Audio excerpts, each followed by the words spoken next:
The Gospels contain eyewitness testimony. That is what Luke opens his Gospel with, just as the eyewitnesses and the ministers of the Word have delivered to us. That is what Luke is writing down. When we going to trace in the New Testament who those eyewitnesses were, we see that the apostles describe themselves as the eyewitnesses.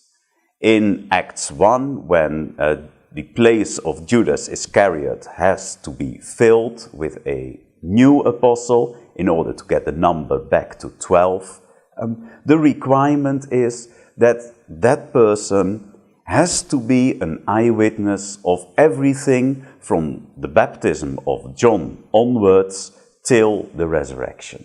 So the apostolic witness is that of an eyewitness. Now, it is not that the Gospels give us an interview with the eyewitnesses.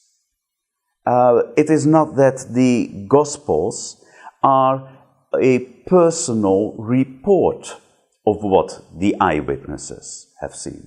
But what the Gospels are is a record of what the apostolic eyewitnesses have been teaching about the Lord Jesus.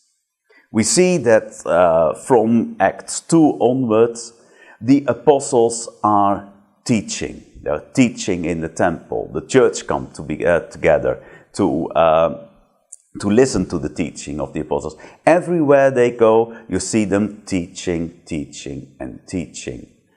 When Paul writes to the church in Corinth, he tells them that they've done a great thing by remembering all the traditions as Paul had delivered them to us. That is an example of the teaching of the apostles that was preserved by the church.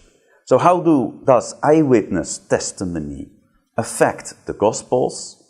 Well, because it is the teaching as it was done by the eyewitnesses.